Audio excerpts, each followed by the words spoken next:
this is a topic that's near and dear to my heart. And actually, you might also be surprised, not only is it American Diabetes Month, but it's an awareness, it's also Pet Diabetes Awareness Month as well. So when we're thinking about our health and our wellness, being more active, it's also something that we want to consider for our pets too.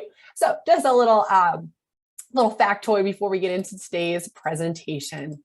And, at any time, if you have any questions, feel free, you can unmute yourself, you can type into the chat, or you can wait till the end of the presentation, whatever works best for you. I'm happy to take any questions since we're a small group. Now, for the agenda today, we're going to break it down. First, we're going to talk about what diabetes is. Is there a diabetes diet? And then I'm going to give you 7 tips for eating, shopping, and living. And these are all easy, practical tips. So no matter what, if you've been diagnosed with prediabetes, or maybe you have a friend or a family member that's managing it, or yourself, if you've been diagnosed with type 2 diabetes, these are things that can help support your goals or give you some ideas of other things to consider in your lifestyle. All right, so let's just first talk about, we hear a lot about prediabetes and diabetes. Let's just break it down, because diabetes and prediabetes are pretty complicated disease conditions or disease states. And it's hard to make sense of what's happening in the body. So we're going to streamline this really quickly to make it super easy. So first off, let's just talk about some of the foods that we eat. Everything we eat is made up of proteins, fats, and carbohydrates. So proteins are important for our muscles, and they're also important for wound healing and our immune health. And then we also have fats, which are also another form of energy for our body. We need them to help with absorption of certain vitamins, and they also provide insulation for our body as well. So we do need fats. And then lastly, we have carbohydrates. So we hear a lot about carbs, and think of carbohydrates as our energy source. These are the items in our diet that are really going to fuel us. Like we put fuel in our car, carbohydrates energize our body. And carbohydrates are broken down into sugars, and that's what impacts our glucose levels throughout a normal day.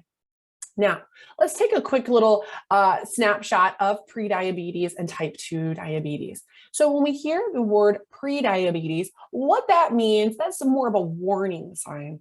That tells us that when we have our labs drawn, maybe on a yearly or, maybe every few months throughout the year, if we look at our glucose levels, we can see if they're normal or if they're a little bit high.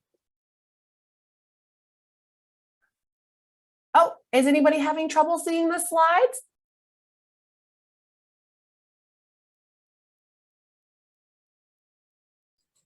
I'm good. You can see them? Okay. And if for some reason, if you're having any difficulty seeing the slides, we can send out a copy of them after today's presentation too. So not a problem. So we have prediabetes, which tells us that blood sugar levels are just a little bit higher than normal. And so if you were to have your lab work done and you saw maybe your glucose level was 101, which is a little bit higher than normal. Usually we want to aim for less than 100. That would mean that glucose level in our bloodstream is just a little bit elevated, but not high enough to be considered a diagnosis of type 2 diabetes. So in this range of pre-diabetes, this is our opportunity to make lifestyle adjustments. We can reverse pre-diabetes and even prevent the delay of type 2 diabetes when we look at our lifestyle choices. And we're going to talk more about those later. Now, type 2 diabetes is a little bit more advanced, and we can diagnose this through our fasting glucose levels from our lab information, and also our hemoglobin A1C. So if anybody's had this tested, you might be familiar with this term. This is an average of your glucose levels over 3 months or 90 days. So it sort of gives us an idea about where your blood sugars have been falling over the last few months. So real quickly, let's talk about type 2 diabetes. So why are blood sugars increasing? So really, when we see a diagnosis of type 2 diabetes, we have 2 possible scenarios. Either one, our pancreas, which is an organ, it's actually not too small or too big. It's only about the size of 2 fingers, sits right behind your stomach. And it secretes insulin, which is a hormone that helps your body utilize that sugar that you've eaten that comes from those carbohydrates in your diet. So what can happen is if you eat something with carbohydrates, you can see here from the picture that it's broken down into glucose and then it enters the bloodstream. And then at the same time, your pancreas also produces insulin. And so what can happen? Two scenarios. Your body's producing insulin, but maybe it's not enough to combat that sugar in your bloodstream. So what happens? You tend to have a buildup of glucose in your blood, and that can raise your A1C. Now, what happens? Insulin is sort of like a lock and key mechanism. Insulin opens up the door to our red blood cells in our bloodstream and allows that carbohydrate to go in. And then your body's able to use it for your daily activities. And that's what helps keep your blood sugars in a nice range. And when we aren't making enough insulin, or maybe our red blood cells aren't communicating correctly with that insulin, that's when we have those blood sugars that increase. And so how can we manage this? How can we help our pancreas? And how can we manage our blood sugars? Well, we can look at our diet and lifestyle choices and maybe choose different foods to help lower that glucose in our bloodstream. We could also utilize things like medications that can help the pancreas produce more insulin, or other medications or injectables to help with glucose control.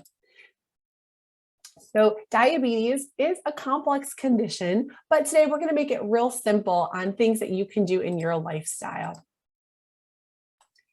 Now, many people, and I've been in practice for a very long time, and often when people receive a diagnosis of prediabetes or type 2 diabetes, their first thought is, okay, well, what's the diet that I need to eat? What should I do? What should I not eat? And it can be really confusing. So actually from the American Diabetes Association, their statement is there's no specific diabetes diet per se. Really, what's important is that we look at individuals and figure out what's going to be the best eating plan to manage your health, your glucose levels, and be enjoyable for you at the same time. So it's not a cookie cutter approach. We want to make sure that we're working with you to find things that are tasty, because I'm willing to bet there might be things here that you love, and there might be some things on the call that people say, oh, I don't like that. So we definitely want to make it individualized. We want to think about portion control and really trying to get our carbohydrate sources. We want to have those in moderation, whatever we choose. Now, there are some diets that you may have heard of, a low carbohydrate diet, or the Mediterranean diet, or the DASH diet. These are all well-researched eating plans that are manageable long-term, and these have also been shown to help people manage their glucose levels. So one of the things that we do at Giant, if we sit down and chat about your needs, we're going to talk about your individual food choices and figure out what's going to help you be successful long-term. Okay, so let's get to the tips today. So let's talk about 7 things that we can do in our lifestyle to be successful. Now, the first one is that there are no foods that are off limits. Truly, everything that we sell at Giant, all foods fit. So there's nothing that we have to exclude or get rid of or avoid. We want to think about how much and how often and how nutrient dense our food choices are. We know we're getting into those holiday time. There's going to be some pie and goodies. This is workable. We just want to be mindful about how much we're eating and how it's going to impact our daily intake. So first, let's talk about what are the foods that we should primarily have in our diet. All foods fit, but we want to put a little bit more of these items on our plate. So we want to think about real food, and everyone might have a different definition of this. But when we think about real food, what comes to mind are things that are minimally processed. You can picture them in their natural state when they're growing. So you can picture lettuce in the field. You can picture berries on a bush. You can see bananas in the trees, or you can see that whole wheat out in the fields. And so when we look at real food, we want to make sure that this is a majority of our food choices. So that would include things like fruits and vegetables, those whole grains, and we'll talk more about those in a little bit, nuts and seeds that provide us protein and heart-healthy fats, and our dairy products that are also great sources of protein, calcium, and vitamin D. Now, we also have other things like salmon or lean proteins that are also a great component of our diet. So here, all of these items are nutrient dense and they're going to help us meet our needs. Now, with that, we know that there's going to be some goodies out there. We just got through Halloween. We're getting closer to Thanksgiving. We're going to have more holidays and New Year's. So there's going to be a lot of yummy foods. So our next tip is to really think about your portion control. Portion control equals glucose control. So let's take a look at this spaghetti dish here. So how many of us have seen a really big plate of pasta at a restaurant or had a really big plate of pasta at home for dinner? I've been guilty of it. I'm sure many of us have had a nice big Italian dinner. And this is a great meal choice. But what we want to think about is how can we pare down some of our food choices? Because we know that being a lot of carbohydrates, that's going to impact our glucose levels, and it also can impact our weight. It can also impact other areas of our health as well. So when we think about some of our favorite food choices, we can certainly have pasta and sauce and have a great dinner, but we want to think about just paring it back. Also, for some of our favorite choices, think about your favorite foods, like a big sandwich or cheeseburger, or snack foods. These are okay to have, but how much do we really need versus what's being served? So really think about that portion control and checking out that nutrition facts label on packages to kind of give you an idea of what's the general serving. Now with that, how can we make it simple when we're building our meals? Probably thinking, all right, we're going to have some holiday time here pretty soon. How do I build a meal that's fun, tasty, and enjoyable? So an easy method that we can do, whether you're managing your glucose levels or you're just concerned about your health and want to get lots of variety, we can use the method called the diabetes plate method. And this is very similar to the USDA My Plate. I'm sure many of you have seen that diagram.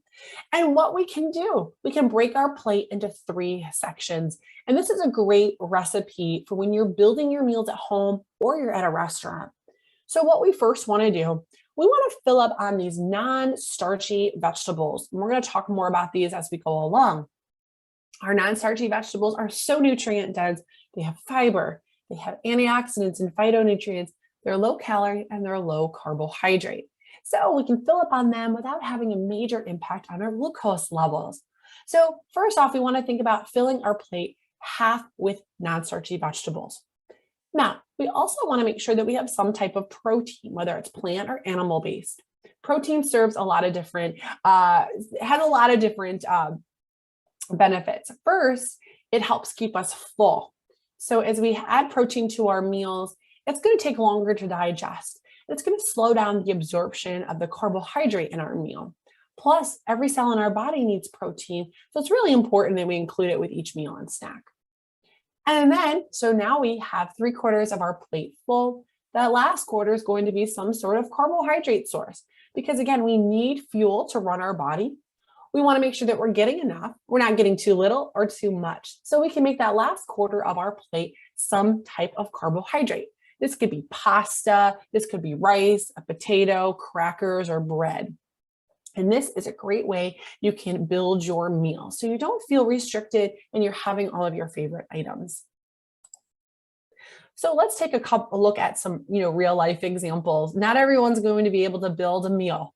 Maybe you're in the office this afternoon and need a quick afternoon meal. So sometimes if we need something quick or convenient, we can still follow that My Plate rule.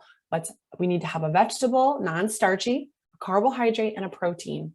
So let's take an example of maybe we needed to take a frozen dinner to lunch or to work for lunch today. So here's an example. We have Amy's Light and Lean. This has quinoa, black beans, and butternut squash and Swiss chard. So lots of wonderful veggies. And so you can see here up on the nutrition information, this serves 1. And it has our black beans, which is a protein. We're also going to get some carbohydrate from those beans.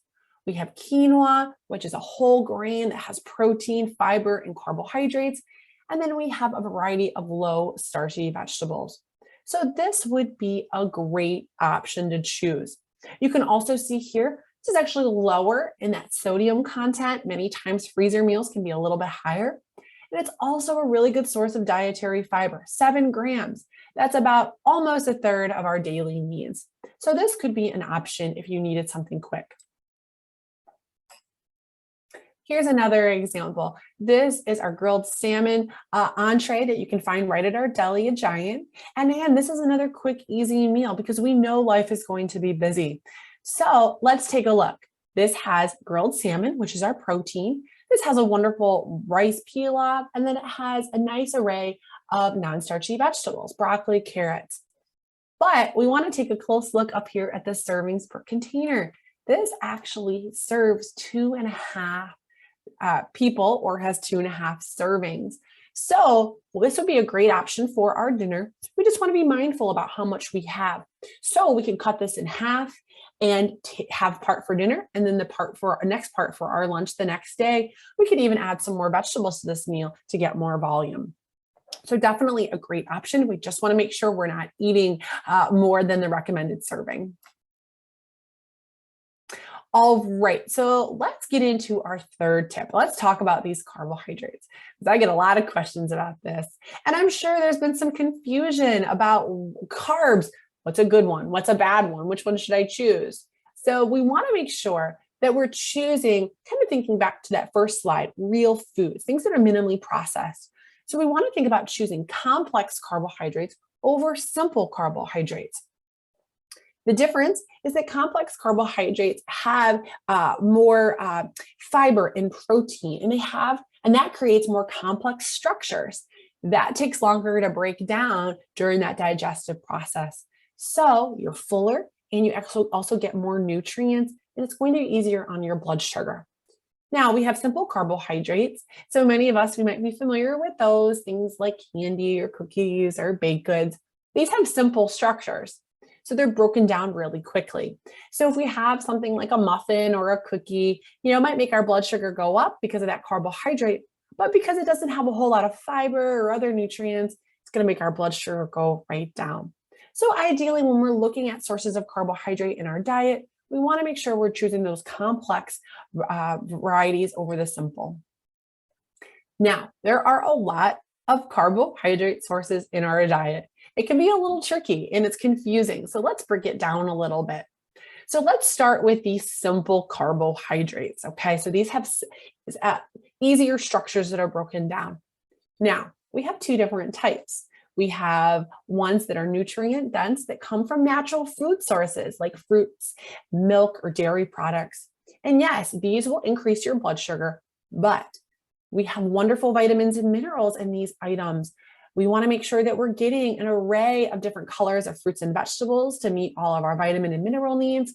And then we also have things like dairy products, which have protein, carbohydrates, and other valuable nutrients. So we want to make sure that we have these items. We can think about using these in moderation. Now, on the right-hand side, we have some tasty goodies. So things like apple juice or cider, pretzels or soda or cookies. These are also simple carbohydrates because these generally have refined flour that have had the protein and the fiber removed, or these are very, very concentrated and can drive that blood sugar up pretty quickly. So if we decide to have any of these, it's okay. We just want to make sure that we're reading the labels and that we're having an amount that's good for our glucose needs and doesn't drive our glucose levels too high. All right, so let's get to these complex carbohydrates. So I'm sure many of us have these in our pantry right now, and we've been seeing a lot more call outs on products about whole grain complex carbs. So there's a lot of choices in the store. So there's truly something for everyone. So for instance, if you're a pasta fan, try a whole wheat pasta rather than an enriched pasta. You're going to get more fiber and protein. Or you could try another version. I'm sure many of you have seen the different veggie pastas like red lentil, black bean, edamame. These are made with plant flours that boost the fiber and the protein in the product. So if you were to add that red lentil pasta to your meal, that would be a great boost of nutrients. Same thing with, starting your day with a bowl of oatmeal. It's a wonderful whole grain option, or adding quinoa to a meal. Or you can't go wrong. We're in soup season, so some lentil soup or bean soup, these are great options.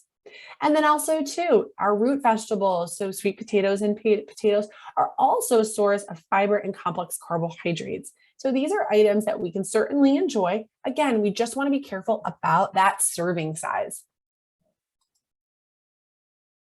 All right, and let's talk about that one last carbohydrate option in our diet, and that would be non-starchy carbohydrate sources. So these are vegetable sources that are very, very low in carbohydrates. So they're referred to as non-starchy, but really they have a very, very low amount. And so the great thing about our non-starchy vegetables is that you can eat a lot, get a lot of volume for low calories, low carbohydrates, and lots of nutrients. So going back to making half your plate non-starchy vegetables, here's where you can really fill up. So things like multicolored peppers, lettuce greens, zucchini, squash, rice cauliflower has been trending quite a bit, or different frozen vegetable medleys or tomatoes. These are all great additions to your meals.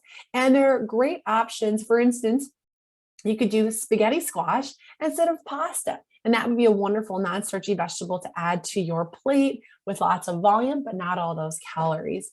So certainly with your meals, think about what you can add, not what you have to take away. So adding more veggies to your meals gives you that feeling of having more, but you're actually eating less overall.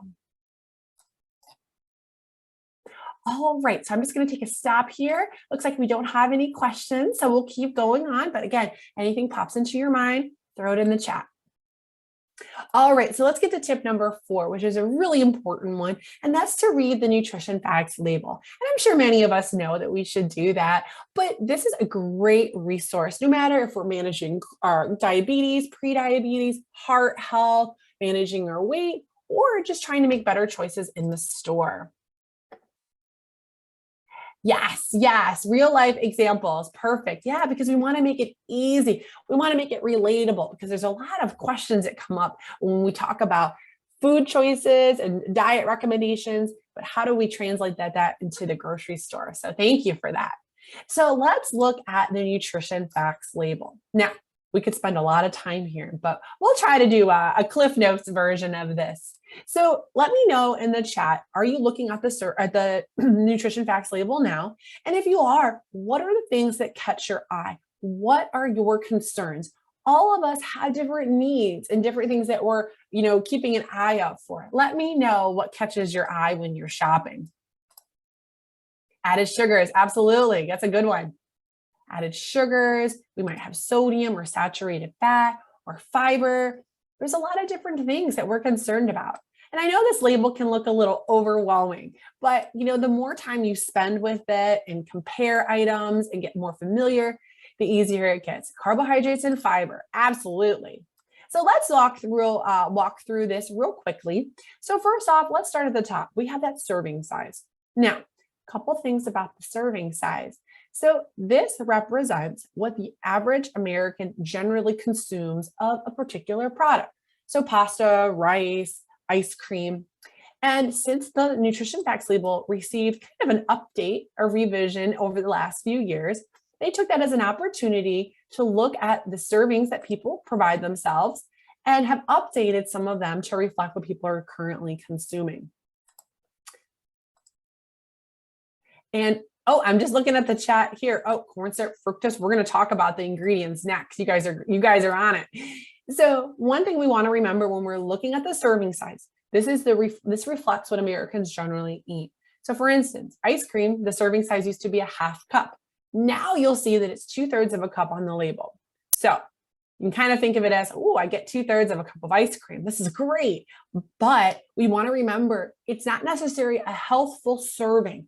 So when you look at the serving size, really do some self-reflection and say, does this meet my intake for the day? Is this going to increase the amount of fat, sodium, or carbohydrates if I eat this serving size? Should I adjust it? Should I eat more or less? So that's one thing to consider. Also, calories are another big area that people are concerned about. And you can see that they increase the size, so it's much easier to read.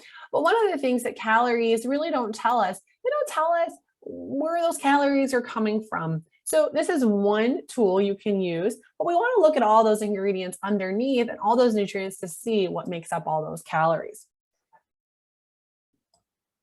So now going down, real briefly, other areas of concern. We want to limit these in yellow. So things like saturated fat, we want to swap these out for items that are unsaturated, like avocados, nuts, or seeds. We also want to be mindful about sodium. This is another area of concern because it quickly adds up.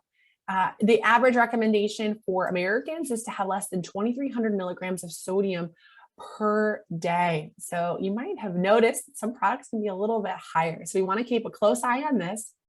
And then we also too, we want to limit our carbohydrates. Well, I would say we want to be mindful of them. We want to make sure that we're watching the serving size. And one important tip is to look at the carbohydrates and then look at that dietary fiber beneath. More fiber means more complex that choice is, and the less impact it'll have on driving those blood sugars sky high. So with the carbohydrates, there's a couple of things that many people might see, especially related to glucose control. So we see a lot of marketing call outs for net carbohydrates. So net carbohydrates really have just meant that what they do, that the manufacturer does, is that it subtracts this dietary fiber, which is not digested, from the total carbohydrate. And really, net carbohydrates are supposed to have less of an impact on glucose levels.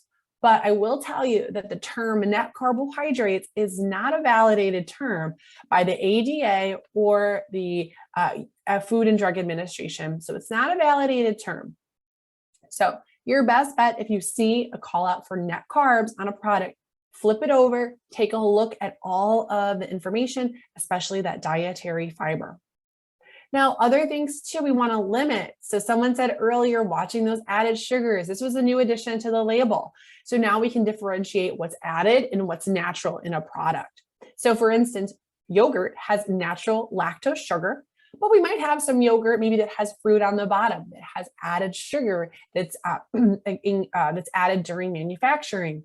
So this is a helpful way that you can decide, is this a product that meets my needs? And I'll tell you one quick rule you can follow is for every 4 grams of sugar in the product, that's equivalent to 1 teaspoon. Excuse me. So this product has 2.5 teaspoons per 2/3 cup serving. Now, let's move to the things that we want more of. We want more fiber, and we want to make sure we're getting a good amount of protein with our food choices. So one thing that can be helpful for glucose control is trying to get enough of that fiber and protein. So that's why choosing complex carbohydrates are great, because they give you that fiber and that protein.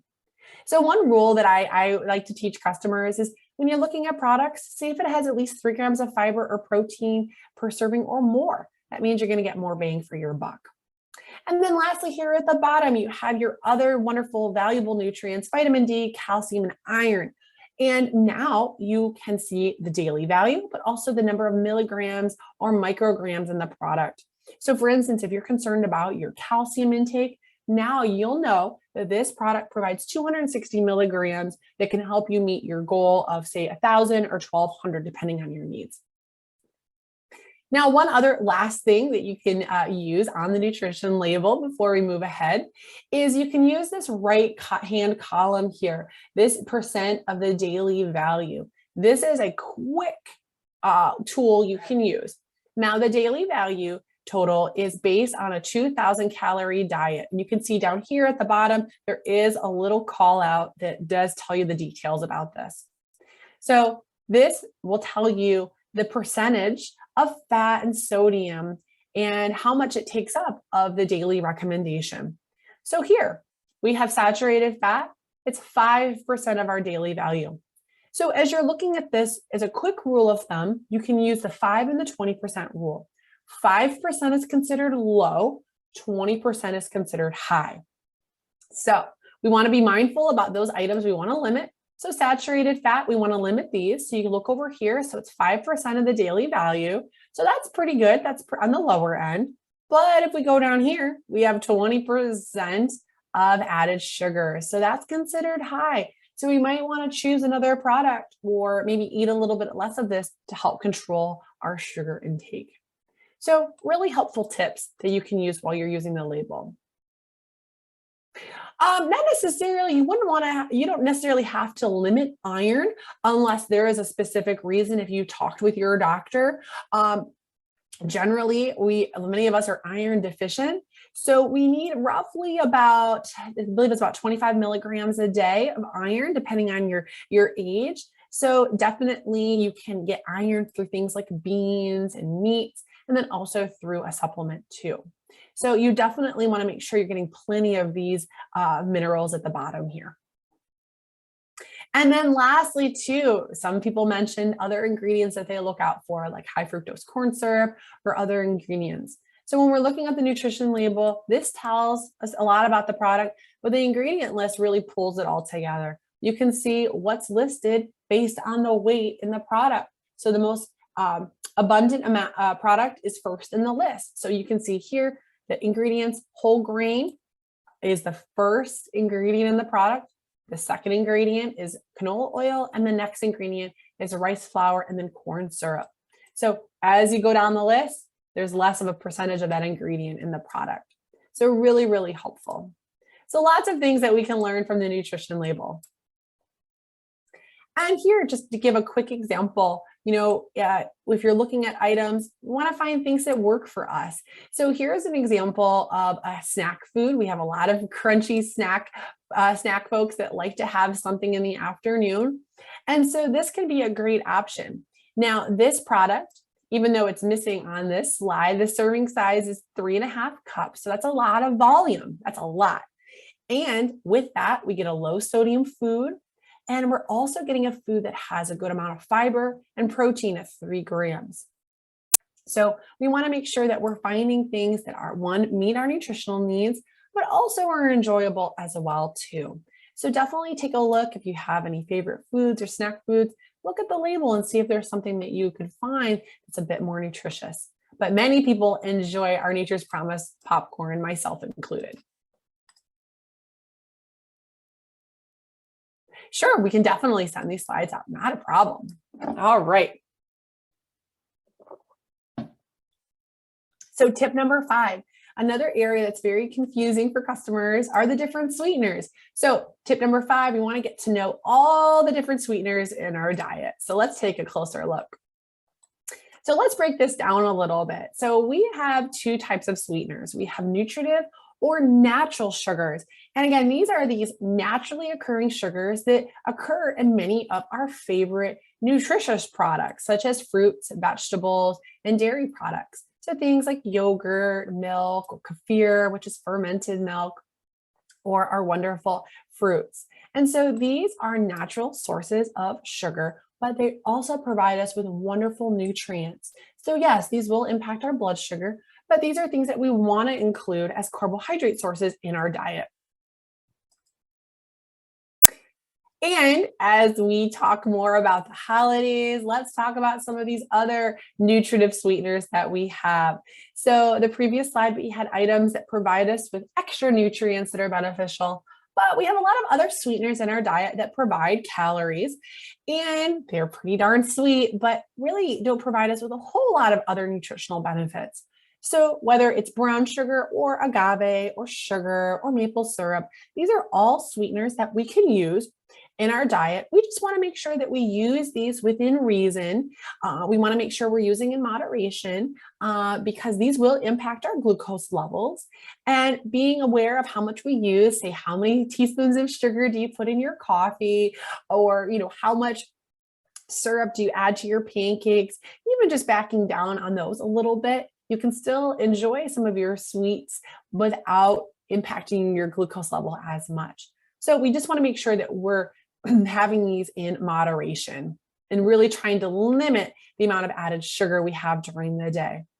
The dietary guidelines encourage Americans to have less than 10% of their calories from added sugar. So we've got a little window for some treats. Now we have another form of sweeteners, and these are non-nutritive sweeteners. And I'm sure many of us have heard a lot about these. Now we have several that are approved for use by the FDA. So things like Equal, Sweet and Low, Truvia, Splenda, Stevia. These have gone through rigorous studies, and these are super, super, super sweet, and we only need a small amount. And these also, their chemical compounds are formed, these have no impact on glucose or have minimal calories. And so this is an attractive option for people. And this is something that people can use. Now, overall, with the American Diabetes Association, what they say about sweeteners is, if you're really working to manage your glucose levels and your weight or your health, if you're switching from added sugars to non-nutritive sweeteners, that can be a helpful step to lower calories, carbohydrates, etc. And that can be a nice way to sort of make that transition as you're working through your wellness journey. But overall, they encourage, to use these within moderation, use a little bit here and there, and to not go overboard. Now, again, these are a personal preference. You may say, what, I'm not a big fan. I don't like the flavor. You can use, if you like to put a little bit of sugar in your coffee, you can certainly do that. We want to look at the big picture and how does it fit into your overall wellness needs. Now, lastly, we've got another sweetener that's available too. And this is something that we probably all see while we're shopping. And these are sugar alcohols. Now, these are a form of nutritive sweeteners. They're a reduced calorie sweetener. When we compare them to sugar, they contain about 2 calories per gram versus about 4 calories per gram. So a little bit less, and these have less of an impact on your glucose levels. So this can be another option for individuals. Now, you can look at a product, and if you see a sugar-free or no sugar added call out on the product, it probably contains an ingredient that ends in OL. So that's your sugar alcohol, like sorbitol or xylitol or maltitol. And we can use these. Now, there might be a difference in the taste. And one thing that's important is that we want to make sure we're not going overboard with these products. They may contain sugar alcohols, which lower the calories or the carbohydrates, but they may contain other ingredients that can impact the carbohydrate load, the sodium, or the fat load as well. So we want to make sure we're taking a close look at the labels. And no matter what we choose, just be careful about the serving size, because having too many items that contain sugar alcohols can cause some GI side effects, and you will see that printed on the back of the package. So just another item that you will see in the stores. But again, choose what works for you. And here's how you would identify it. So maybe you're in the ice cream aisle and you're looking at some sugar-free popsicles. You just want to look down the list at the ingredients for those items that end in OL. So here we have sorbitol, and you can also see, it might be difficult to see, but you can see there's a call out that says sensitive individuals may experience a laxative effect from excess consumption of the ingredient. So it does give you that little warning sign. Now you can also go down the list. This product also contains sucralose, which again is an artificial sweetener, and a sulfate potassium as well. And let's see, it also contains sorbitol and another ingredient too. So really just taking a look at the labels and figuring out what's going to be the most enjoyable for you. All right, let's make sure we're good on time here. So another thing that you'll notice when you're shopping is that you might see call outs for low carbohydrate products. And these might be marketed for people with diabetes. And this is very enticing, and it really can help people if they're looking for things in the store. But I always do want to encourage customers, let's take a real close look at the information on the package. So an item might be lower in carbohydrates, but it might have more sodium or salt or saturated fat. And so we want to make sure that those ingredients and the overall nutrition profile of these products fit our needs. So definitely, if you see any of these products, Many of us might have a glucerna shake as a snack, which is just fine, but we want to make sure that all those nutrients meet our needs and our budget for the day. All right, so we're on our last two tips. So another area that's really important is to sort of come up with a game plan. I'm sure many of us have experienced a time where we didn't know what we were going to have for dinner, and then we might have gotten something like a quick takeout meal or gone through the drive-through. So one thing that can be really helpful to help you stay on your wellness journey is to identify a few go-to meals that you can put together pretty easily that can be great options for a meal that have all those wonderful nutritious components, a vegetable, a protein, and a carbohydrate.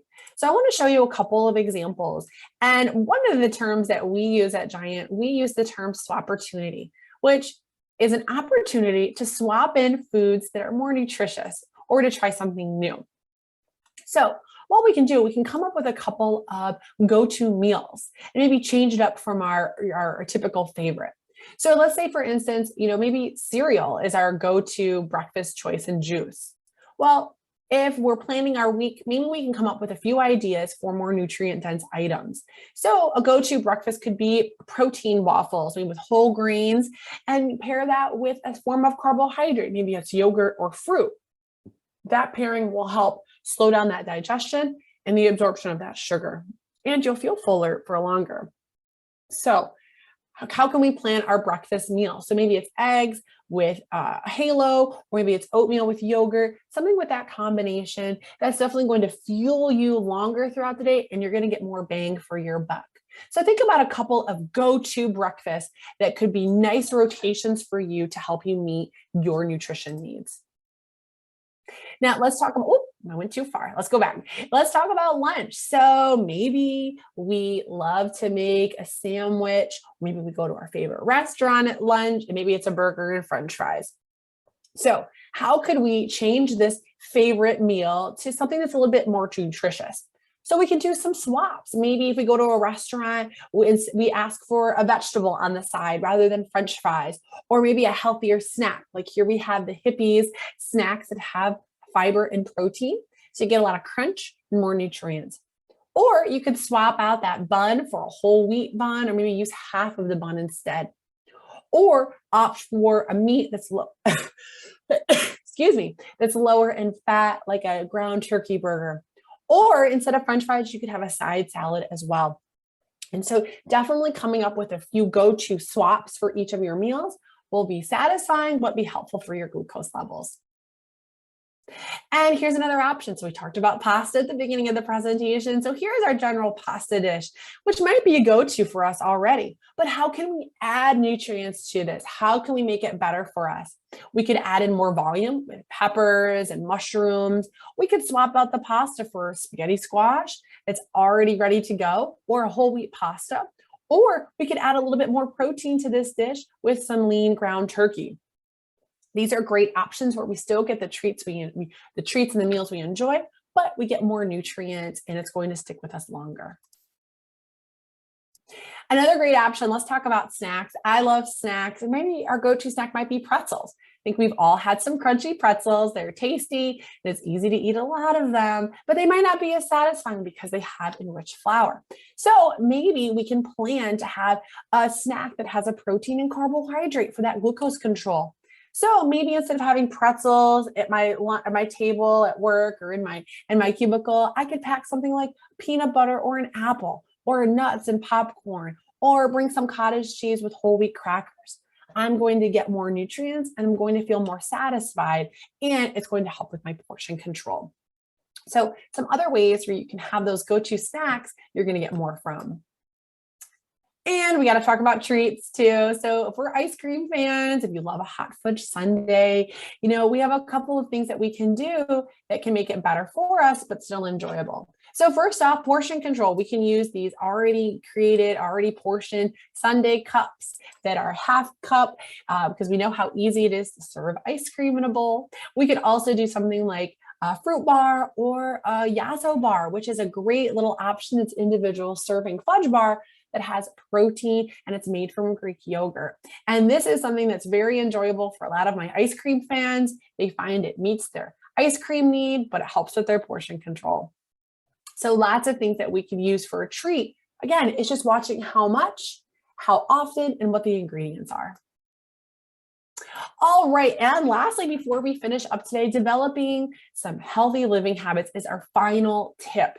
And there's a lot of things we do in our lifestyle that really can make a difference on our health.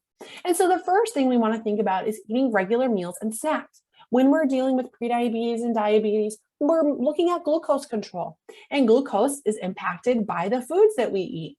So when we eat on a regular basis, we're going to be energized. It's going to help keep those blood sugars in a nice range. If we skip meals, we might have a low blood sugar, and if we eat a lot at one time, it can make our blood sugars go up. So we want to think about spacing out those meals. We also want to think about being active. Activity, any form that you love, is a natural way to help lower your blood sugars, and it's a great way to strengthen your body, your bones, your muscles, help with your flexibility and your endurance. Plus, it's really good for the mind. On a day like today with the sunshine, it's so enjoyable. You get those boosts of endorphins with activity. So definitely trying to be active. The goal is at least 30 minutes every day if you're able to do that, or break that into 10-minute intervals throughout the day, 3 10-minute intervals. Other last two options or other areas that we want to focus on for healthy living habits: looking at our medications, taking them as prescribed. If you're having any side effects, talk with your doctor or pharmacist to find something that works for you. But when we take our meds as prescribed, that can really help with that glucose control as well. And lastly, as I mentioned at the beginning of the presentation, when you have your lab information, it's really important to take a close look and to know your lab data. Trend that information, take a close look at it, see how things have fluctuated over the last 6 months or a year. If you have questions, talk with your doctor. And that way, if you have your information and you know your numbers, there's less risk for being surprised if something changes. You can really see those trends. So the more you know about your numbers, the better you can manage your health and your glucose control. All right, so as we wrap up today, just a quick review on some of the tips that you can do to manage your prediabetes or diabetes. Remember, all foods fit. It's just how we put them on our plate, and it's how much we serve ourselves. So all foods fit. We just want to be mindful of that portion control, and then also focusing on those complex carbs rather than those simple carbs. And then without a doubt, take a look at those nutrition labels and those ingredient lists and see what's in the foods that are in your cart. And be mindful about those sweeteners and find what works for you. And then develop some go-to meals that are enjoyable, easy, and nutritious. And then don't forget about those healthy living habits as well. And here is just a snapshot of some of the products that I shared today in case anyone is interested. But I will also send out a copy of today's presentation. That way you don't have to worry about getting these down right now. All right, and then one more thing before we finish up today, just another resource that we have available at Giant. So if you're not sure what you're gonna buy or have a shopping list, but you're looking for things that are better for you, we have 2 programs that really can guide you when you're at Giant. Our first program on the left here is our Guiding Stars program. It's our nutritional rating program. So it rates products based on their fiber, protein, added salt, sugar, all of those concerns that people listed earlier in the chat. And so the more fiber, protein, whole grains, the more stars a product earns. So 1, 2, or 3 stars. So fruits and vegetables have 3 stars. Whole wheat oatmeal, old-fashioned oatmeal has 3 stars. So as you're shopping, you can look for the stars, and this can really be a guide for you. You'll see this printed right on the shelf tag below the price on the shelf, or you can download the Guiding Stars app on your cell phone. You can scan a barcode and learn about the ratings of the products. And then our other program that we have is our Impact Ratings, powered by our friends at How Good. And this is our sustainability program. How Good looks at the story behind your foods. So if you're concerned about the impact on the environment, treatment of animals, really just the responsibility of the manufacturer on the environment, this is a program for you. So it has a 3-leave rating, 1, 2, or 3 leaves, more leaves, the better the impact on the environment, or less impact, negative impact on the environment. So you can download the How Good app as well and learn about your favorite products. And so if you're concerned, one, about the health of the planet or the health of yourself, here are 2 programs that you can utilize when you're at Giant. All right, let's get a look at the time. Perfect. So lastly, at Giant, we have a lot of free services. I said it, free. So we have a team of 10 nutritionists that provide individual counseling as well as online classes. So you can visit giantfood.com/nutrition. You can learn about our nutritionists and schedule a consultation. You can also register for our free classes. We have things on mindfulness, a virtual store tour, and meal planning, just to name a few. And then if you're on social media, join our Healthy Living by Giant Facebook group. This is a great way to get to know our team and learn some tips for health and wellness. And then lastly, we want to let you know about our Nutrition Made Easy podcast, which actually has been renamed to our Healthy Living by Giant podcast. And you can find this on our website, and it's a wonderful resource. It highlights sustainability practices and new products in store. So there's truly something for everyone. Listen on your podcast app or online too. So all of our services in a quick nutshell. So with that, I'm going to open it up, see if we have any questions.